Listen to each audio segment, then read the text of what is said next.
नमस्कार बच्चों। राजकीय महाविद्यालय राजगढ़ चूरू द्वारा संचालित ऑनलाइन क्लासेज में आपका स्वागत है। पिछली कक्षा में हमने रीतिकालीन कवि पद्माकर जी के रस निरूपण एवं भक्ति भावना का अध्ययन किया।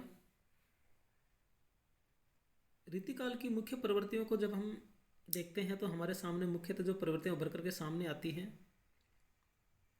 वो प्रवृत्तियां हैं लक्षण ग्रंथों का निरूपण, श्रृंगारिकता, आश्रयदाताओं की प्रशंसा,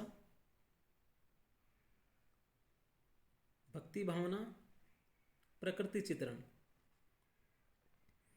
प्रकृति चित्रण की जब हम बात करते हैं तो कवि सेनापति का नाम मुख्य रूप से आता है।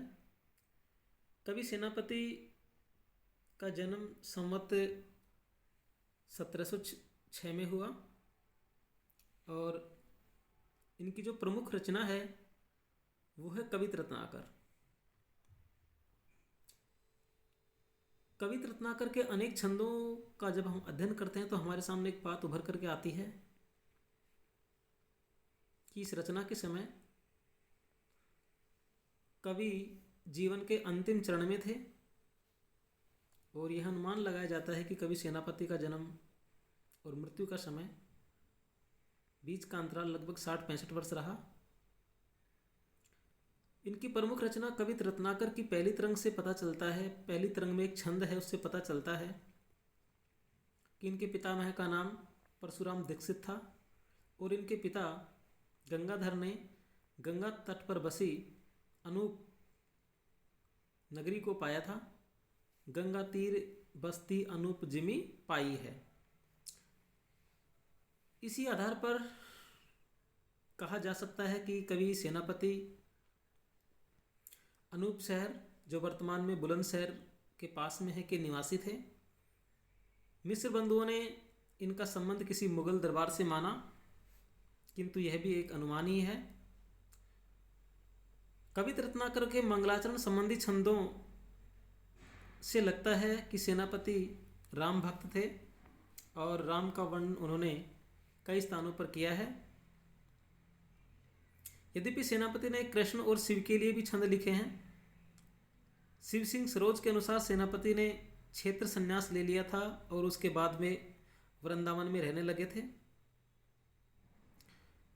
कवित रत्नाकर की 5वीं तरंग के आधार पर यह अनुमान लगा लिया गया है।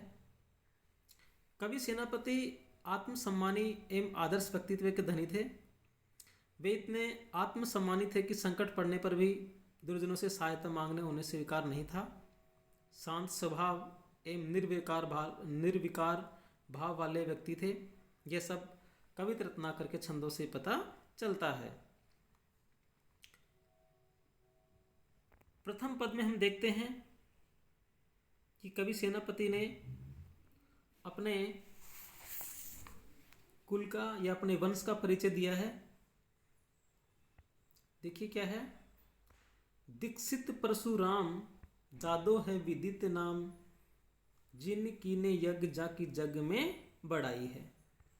कवि सेनापति कहते हैं दीक्षित परशुराम अर्थात परशुराम दीक्षित, दादो है विदित नाम। मेरे दादा परशुराम दीक्षित हैं जिनका नाम काफी प्रसिद्ध है। जीने कीने यज्ञ जाकी जग में बड़ाई है और उन्होंने अनेक यज्ञ किए और संसार में उनकी काफ़ी प्रशंसा हुई। गंगाधर पिता, कवि सेनापति कह रहे हैं कि मेरे पिता का नाम गंगाधर है। गंगाधर की समान जाको गंगा तीर बस्ती अनूप जिन पाई है। अर्थात सेनापति कवि कह रहे हैं कि गंगाधर पिता, कि मेरे पिता का नाम गंगाधर है और मेरे पिता गंगाधर ने गंगाधर अर्थात शिव के समान ही, गंगा को धारण करने वाले शिव के समान ही गंगा तीर बस्ती अनूप जिन पाई है। गंगा के तट पर बसे अनूप शहर को जिन्होंने अपना निवास स्थान बनाया। महा जानी मणि विद्यादान हु को चिंतामणि, हीरा मणि दीक्षित ते पाई पंडिताई है। और क्या कह रहे हैं महाज्ञानी मणि यानी महान ज्ञानियों में मणि के समान सुशोभित होने वाले विद्यादान हु को और विद्या का दान देने में चिंतामणि के समान हीरामणि दीक्षित ते पाई पंडिताई है। हीरामणि दीक्षित नामक गुरु से मैंने पंडिताई अर्थात विद्या प्राप्त की है। तो इस तरह से सेनापति सई सीता के प्रसाद जाकी सब कवि कान दे सुनते कविताई है।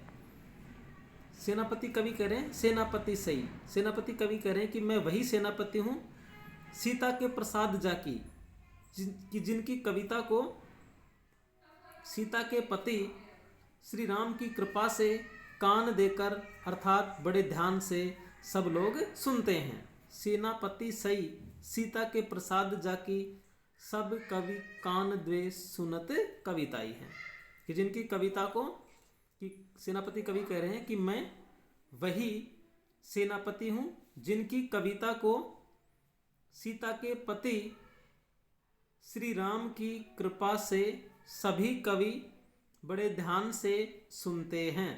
तो इस तरह से हम देखते हैं कि इस पद में परशुराम दीक्षित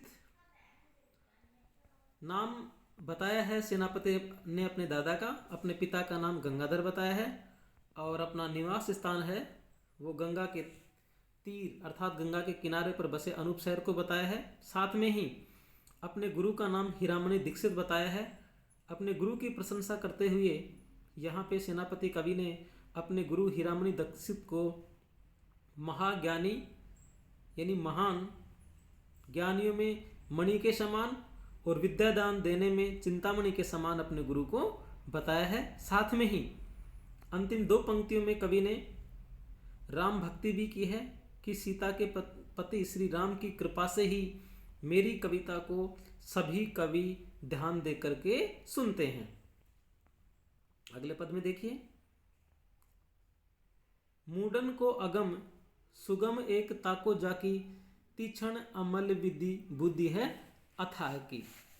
कवि सेनापति ने अपनी कविता का वर्णन करते हुए कहा है कि मेरी जो कविता है, मेरी कविता मूडन को अगम कि मूर्खों के लिए मेरी कविता पहुँच से बाहर है। सुगम एक ताको जाकी तीक्षण अमल विधि बुद्धि है अथाह की कि मेरी कविता मूर्खों के लिए अगम है अर्थात उनकी पहुँच से बाहर है। मूर्ख व्यक्ति मेरी कविता का आशय, मेरी कविता का भावार्थ नहीं समझ सकते। सुगम एक ताको जाकी तीक्षण अमल विधि बुद्धि है अथाह की कि मेरी कविता उन व्यक्तियों के लिए सदैव सरल है या उन्हें सरल सिद्ध लगती है। किन व्यक्तियों को? जिन व्यक्तियों की बुद्धि तेज, शुद्ध या अथाह बुद्धि वाले लोग हैं, उनको मेरी कविता सुगम लगती है, सुगम सिद्ध लगती है, सरल लगती है। कोई है अभंग कोई पद है सभंग कि मेरी कविता में कोई पद तो अभंग श्लेष युक्त है और कोई पद सभंग श्लेष युक्त है। सोधी देखे सब अंग सम शुद्धा के प्रभा की। और अंत में कवि कह रहे हैं कि इसके समस्त अंगों को देखने से यह अमृत के समान मधुर प्रतीत होती है। देखो सब अंग कि अगर मेरी कविता को समस्त अंगों से देखा जाए तो यह सम सुधा के प्रवाह की यानी अमृत के प्रवाह के समान मधुर प्रतीत होती है। ज्ञान के निधान छंद कोश सावधान जाकी रसिक सुजान सब करत है गाह की। ज्ञान के निधान अर्थात ज्ञान के भंडार, छंद कोश सावधान तथा छंद शास्त्र और कोश ग्रंथों का ज्ञान रखने वाले रसिक सुजान चतुर रसिकों के लिए बड़ी प्रिय है कि मेरी कविता ज्ञान के भंडार तथा छंद शास्त्र एवं कोश शास्त्र का ज्ञान रखने वाले व्यक्तियों के लिए मेरी कविता बड़ी प्रिय है अर्थात वे इसके गुणों के ग्राहक बन जाते हैं। सब करत है गाह कि इनके गुणों के ग्राहक बन जाते हैं। सेवक सियापति को सेनापति कवि सोई, जाकि द्वे अर्थ कविताई निर्वाह की। सेनापति कवि कहते हैं सेवक सियापति को, सेनापति कवि कह रहे हैं कि मैं सिया के पति श्री राम का सेवक हूँ, उनका भक्त हूँ। मैं वही सेनापति हूँ जो सीता के पति श्री राम के सेवक हैं। जाके द्वे अर्थ कविताई निर्वाह की, और मेरे काव्य में अधिकांशतः प्रत्येक पद में दो अर्थों का निर्वाह किया गया है। इस तरह से हम देखते हैं कि इस पद में कवि सेनापति जी ने अपनी कविता के बारे में बताया है कि मेरी कविता में अभंग और सभंग श्लेष अलंकारों का प्रयोग हुआ है। साथ ही मूर्खों के लिए कवि की कविता अगम्य है, उनकी समझ से बाहर है, लेकिन अगर उनकी कविता के समस्त अंगों को देखा जाए तो उनकी कविता अमृत के समान मधुर प्रतीत होती है। साथ ही अंतिम पद में कवि सेनापति ने अपने आप को सीता के पति श्री राम का सेवक बताया है, और ये बताया है कि मेरी कविता के प्रत्येक पद में दो अर्थों का निर्वाह किया गया है। इस तरह से इस पद में हमें अनुप्रास, यमक और उपमालंकार प्रयुक्त है, और यह पद कवित छंद से परिपूर्ण है, कवित छंद में रचा गया है।